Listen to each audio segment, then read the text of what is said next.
Edward Young sang in one of his telling poems this sentence: "A Christian is the highest style of man."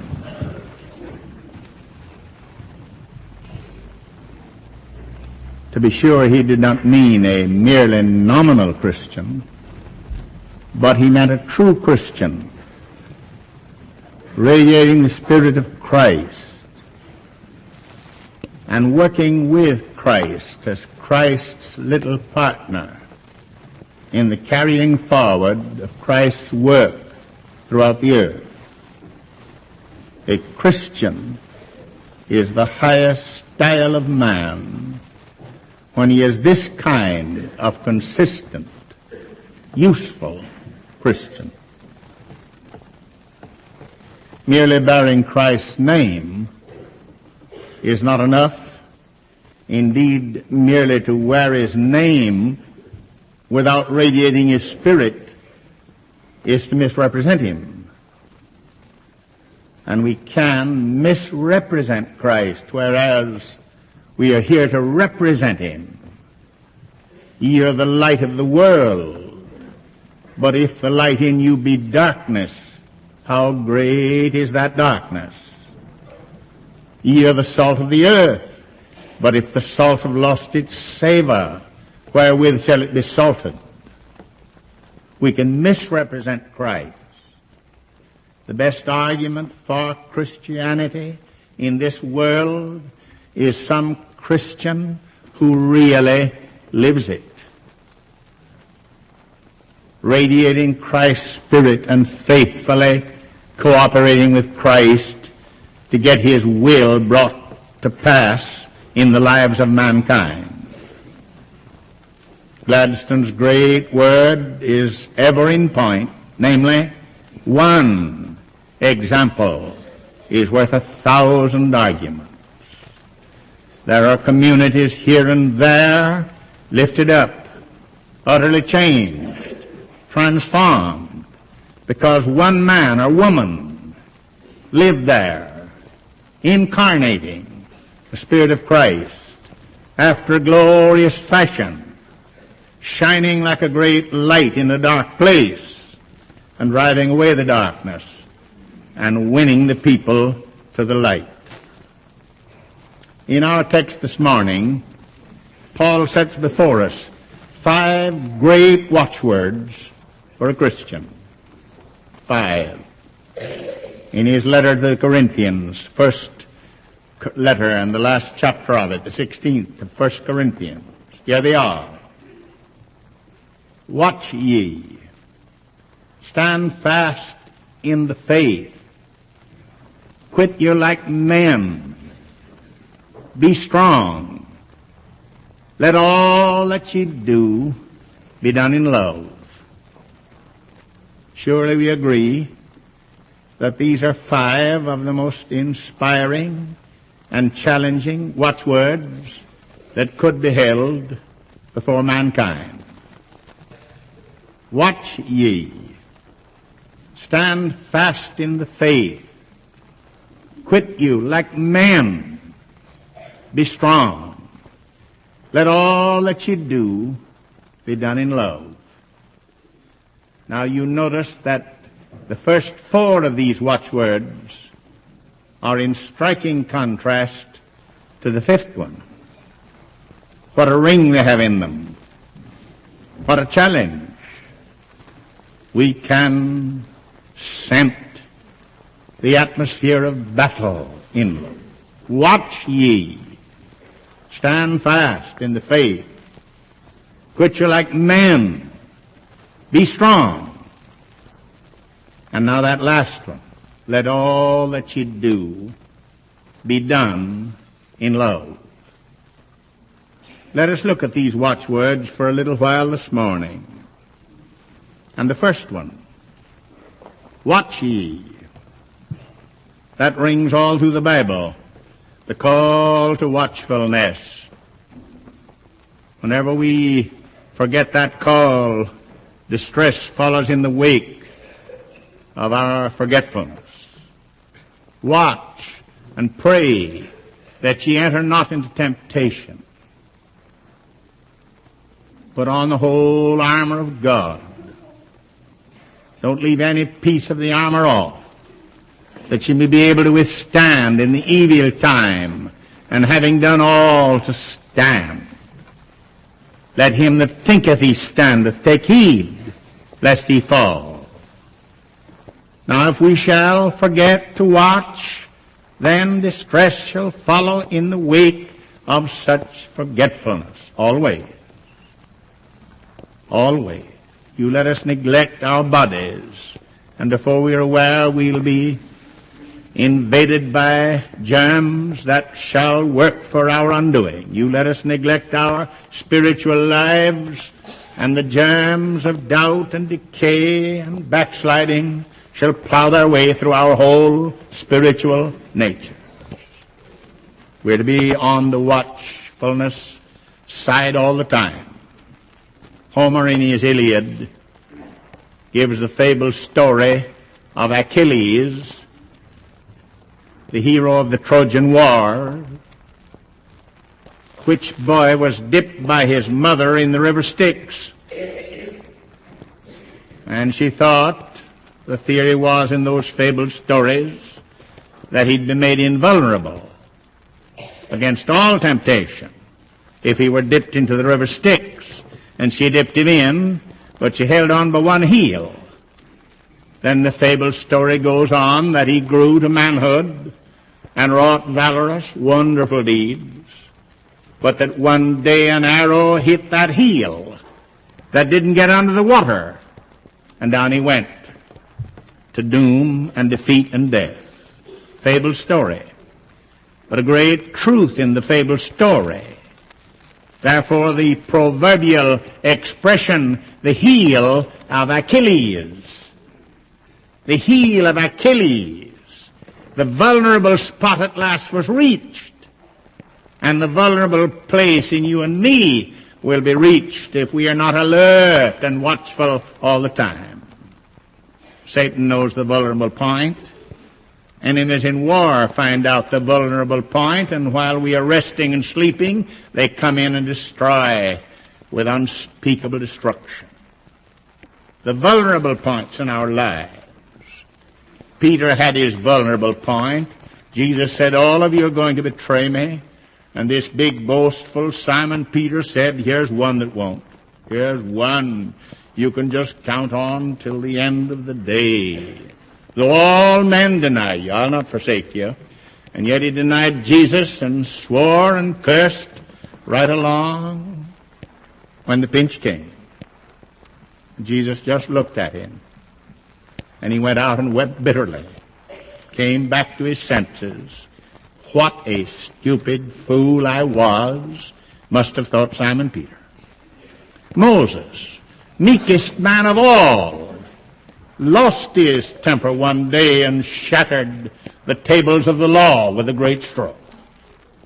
And Abraham, father of the faithful, friend of God, got in a close place of temptation and equivocated, played fast and loose with the truth. Now you and I will have to watch, or Satan will have us. That vulnerable point will be reached. What is your vulnerable point? Maybe you have several, as some of us have. What is your vulnerable point? What's there?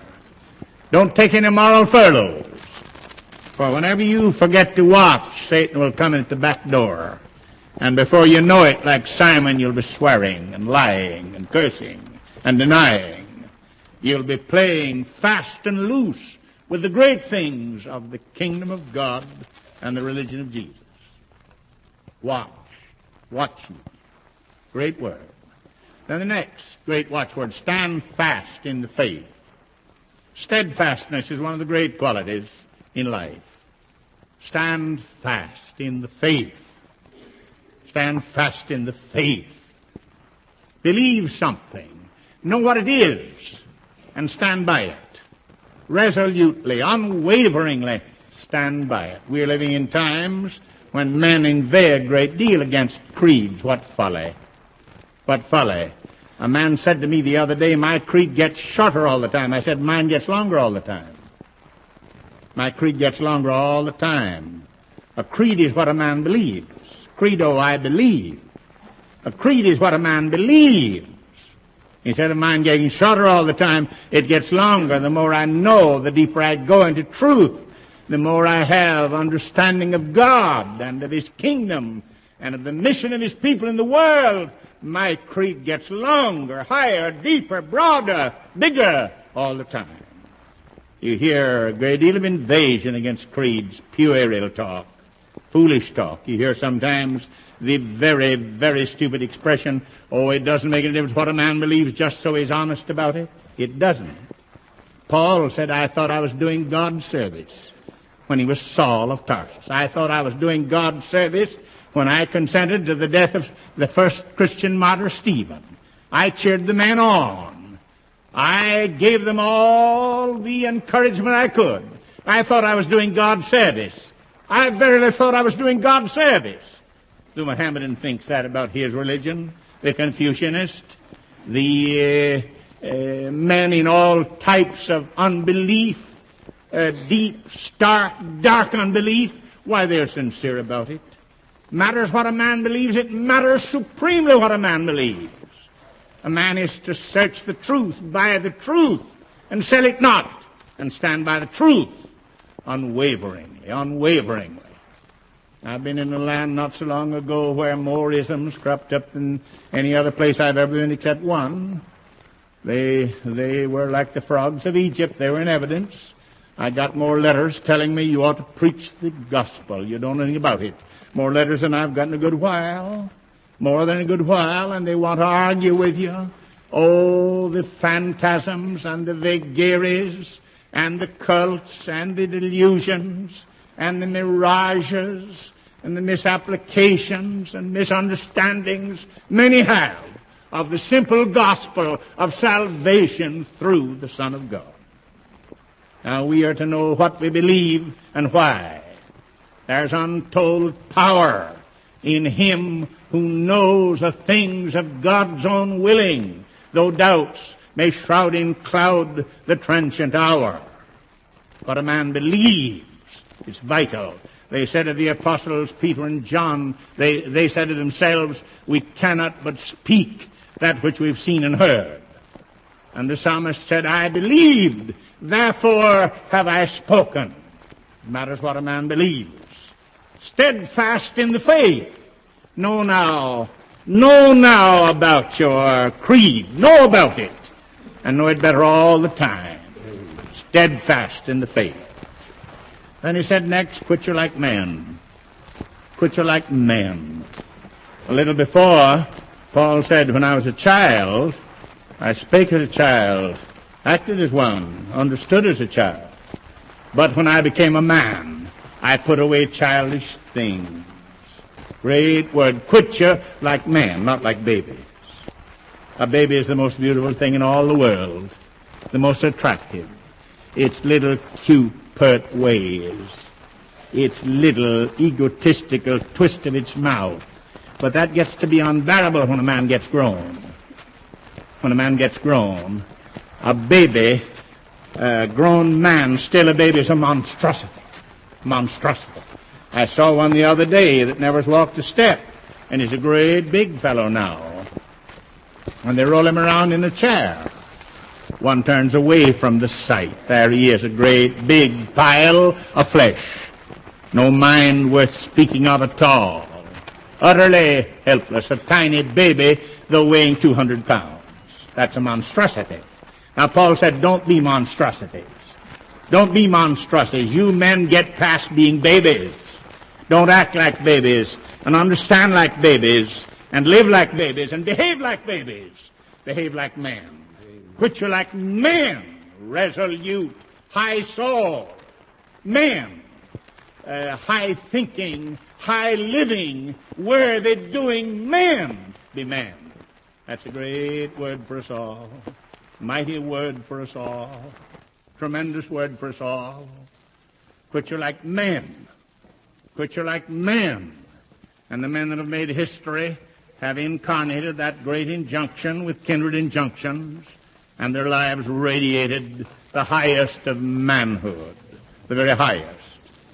David Livingstone in Africa, when one day somebody spoke to him of the marvelous sacrifices that he had made for Christ, he stopped him immediately, this did Livingstone, and said, I never made a sacrifice for Christ in my life. I couldn't make one. A sacrifice for Christ, impossible, for him who died for me. You are not saying anything more about that. If you will, get into the game and help us win Africa to Christ. That glorious man who went to the Labrador country, that lovely doctor who went out to the Labrador country, he was in New York some years ago before he passed hence, and they gave him a dinner of the great princely businessman, and he ate very little and studied his men, and then told about his work in the Labrador country, that cold, icy, bound country. And he said to those men, get into the game, man, get into the game. I have no property, but I just sing day and night for joy. I'm seeing the fishermen in that frozen north come to Christ. I'm seeing them voice the Christian testimony in a way that would make any heart glad in the world that knows Christ. Get into the game. Get into the game. Get into the game. Quit you like men, or quit you like women. While I've been gone, I want to tell the church something about it Wednesday night. I came upon the most remarkable educational adventure I've ever witnessed in the world. I gave the 40th anniversary address of a group of schools yonder at the base of the mountains in Rome, Georgia. A group of schools, 40 years old now, with thousands and thousands and thousands sent forth. A woman well-reared, well-born, well-educated, much traveled, beautiful woman, wonderfully endowed. She saw the little mountain children in their rags and in their bare feet, and she saw how they responded if you told them anything. She was right there at the foot of the mountains in her great palatial country home with her father and mother and sisters and brothers. And she would talk to these little fellows and said to them, wouldn't you like to come and let me tell you stories out of the Bible? And of course they did.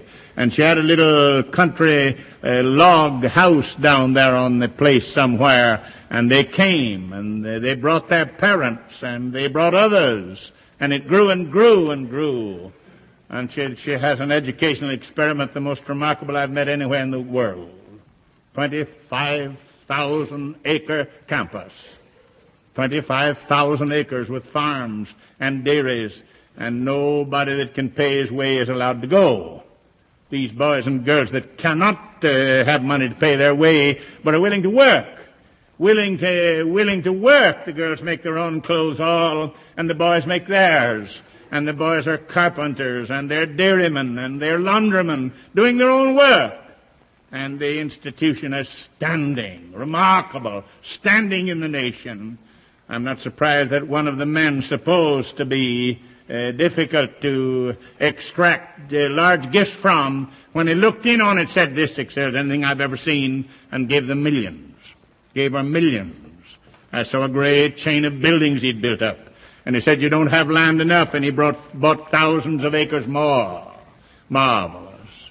Her friends said, why, woman, you could grace any sort of social circle in the world. What do you mean, linking your life with a lot of ragged children, poor children, mountaineers? What do you mean? She said, I'm trying to walk in the steps of Jesus. The one shadow over our great anniversary was that she was at death's door in the hospital and couldn't be present. The one shadow over us. Oh, if people would just remember, I've just one chance at life. I mustn't be a penurious, selfish parasite. I've one chance at life. I mustn't get the notion that the main thing for me to live for is myself. I must put that wretched notion as far from me as the east is from the west. And in its place I must get the conviction I'm here for a few days or months or years, just a few at most, to walk in the steps of Christ, to reincarnate His Spirit, to tell the world about Him, and to win as many as I can to Him. Quit you like men. Quit you like women. Quit you. quit you with all the resoluteness and the greatness and the graciousness that goes along with the Spirit of Christ. Quit you like men.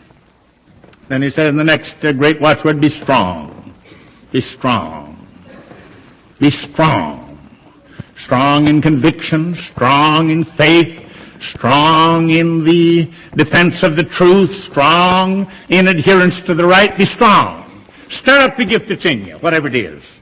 Intellectually stir it up. Don't be a dullard. Read and know. Be strong. Kindle the gift that you have into a flame. Don't let it just be there in the ashes, barely perceptible. Stir your gift into a flame, said Paul. Stir it into a flame. Take care of your bodies. Take care of your minds. Take care of all your gifts. If you can write, write. If you can be an organizer, do that. If you can be a leader and inspirer, wield that gift. If you can give testimony, give it. Stir your gift up. Kindle it into a flame. And above all, stir your spiritual gifts. Stir your spiritual gifts, and you've got a great helper that will endow you and will fortify you and undergird you. You shall receive power after that the Holy Ghost is come upon you. And ye shall be witnesses unto me when such power is given you, witnesses for me to the ends of the earth. Now there are 4 of the great watchwords. But there's a 5th. It undergirds all the rest. Is over them and under them and along with them. Let all that ye do be done in love. That's the great word. That's the great Christian word. Let all that ye do be done in love. Love never faileth. Prophecy shall fail, knowledge shall vanish away, wealth shall sink into ashes. Love never faileth. Love never faileth. The greatest thing in all the world is love. Is love. Now we'd undergird all our work with the spirit of love. Spirit of love. And in these terrible days when our feelings are greatly harassed and irritated and attacked, we're to watch that the spirit of love, the spirit of Christ, is not allowed to escape from our thoughts and our lives. I had a letter from the great head of the Baptist World Alliance, and he said, I'm praying for these men that have brought such woe upon the world. I'm praying for them. I'm praying for them that God in His mercy and might will speak to them before it's too late for them. Think of it. Now we are to undergird all our work with love, with love. Our spirit is to be the Spirit of Christ. Father, forgive them. They know not what to do. Forgive them. They know not what to do. Heard a man pray the other day whose boy's in the war zone and perhaps in a concentration camp. Heard him pray with all fervor that the dictators, the cruel, despotic dictators, might be spoken to from God, and they themselves turned by Him, for it's too late. I thought, wonderful prayer for a man whose son is in a concentration camp or maybe dead by the cruel touch of the dictator in the far-off war zone. Let everything be done in love. Love turns the scales, wins the day, tips the scales, wins the day when everything else fails. The world's dying not for more argument, not for more argument. It has lots of that. It's dying for more love. Can we love the people? Do we love the people? The unlovable, the unamiable. Do we love the people? Do we love the wild and the wretched and the hateful? Do we love them? Will we love them? Christ loved them enough to give His life on the cross for them. Love. Love wins the day. You may recall the familiar story that one of the greatest temperance agitators this world ever saw was for long years a drunkard. And he wasted his substance in riotous living and his life. And one Christmas Eve night, in a dreadful place of drink, there they were dealing out their coarse, terrible jokes, uttering their bacchanalian cries in that place of ruin. And before he knew it, a little tiny girl of his, this man, this drinking man, hearing and dealing out with the men the coarse jokes and the ribald laughter, a little hand was pulling at his tattered coat, and she was sobbing and saying, Papa, come and go home with us. We don't have a thing for Christmas. But it'll be all the Christmas we need if you'll go home. You'll be enough Christmas for us, Papa, if you'll just go home and be with us. We love you at home, Papa, if you'll just go home and be with us. And the men were silent before that, and this fellow was silenced, was sobered in a moment and said, "Gentlemen, I'm through. I'm done. This is the appeal to which I yield." And from that hour never allowed the accursed, intoxicating cup to pass his lips, never again. Love wins the field. Love saves the day when all else fails. Do we love the people? Are we voicing in the right ways our sympathy, our compassion, our interest, our love? Do we love the people? Do we love the people? And will we remember that when all else fails, love saves the day? When all else fails, why does a mother win? Up about all hours of the night, up when the rest are sleeping, while she hears the sigh, the cry of a little child. A mother's love explains it all. Why did Jacob work 7 years hard and laboriously, and then turn in and work 7 years more? The love he bore for Rachel. Why does love win when all else fails? Paul said, "The Son of God who loved me and gave himself for me." If ever we see Christ dying for us, we can never be the same again. Great old John Newton, no wonder his heart was broken. The old swearing, dissipated man, he got a glimpse of Christ on the cross and he went away with a broken heart. Then he wrote the hymn we love to sing. "In evil long I took delight, unawed by shame or fear, till a new object struck my sight that stopped my wild career.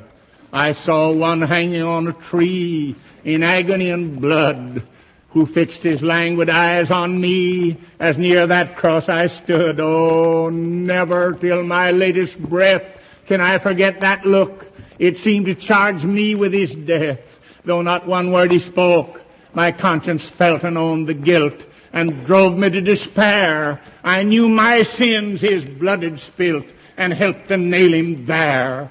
A second look he gave, which said, I freely all forgive.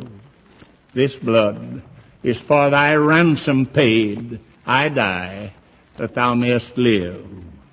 That's the gospel to win the world. And I, if I be lifted up from the earth, will draw all men unto me. The cruelest, the most pagan, the most unbelieving, the most debauched. If I be lifted up, dying, the just for the unjust, I'll win the world. Let's stay by the gospel. In word and deed and spirit and service, let's stay by the gospel. Doesn't somebody want to follow him today, this great Savior? And haven't you waited?